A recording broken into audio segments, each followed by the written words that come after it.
And so if you're not living a life of holiness, it's not of God. You can give all day long, but it's not of God. And so I endeavor to share with you, a passage of scripture that God brought before me. I see clearly now that the rain is gone. I see clearly that Yahweh is making a differentiation between the riches of God and the riches of the devil. And yes, devils are in the church. There are people, there are devils, they're in the church.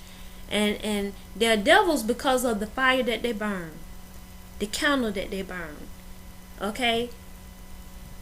So it is not so much of the candle itself, is you, is what you bring to the table when you burn the candle. So is what you're presenting when you burn that candle, your aura, what condition your spiritual man is in.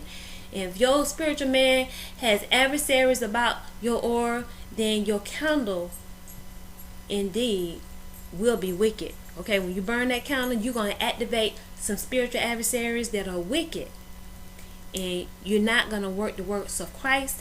You'll get increase under the Babylonian era, which is about to dissipate, go totally out. But you're not going to be able to work the works of Christ. And there are devils in the church, and they give their tithes and their offering, serving those pagan gods.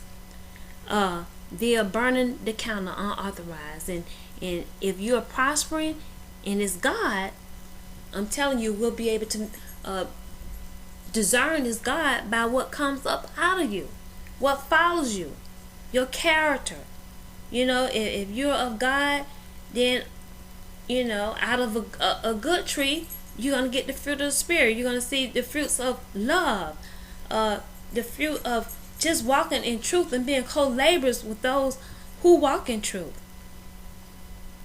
You're going to have a walk of holiness. Holiness doesn't mean that you're perfect. Holiness doesn't mean that you're without sin, but it does mean that you do not practice it. You do not practice sin. It doesn't mean that you're without sin, but there should be evidence that you practice righteousness. The evidence will follow that you practice righteousness. So I want us to take a look at Malachi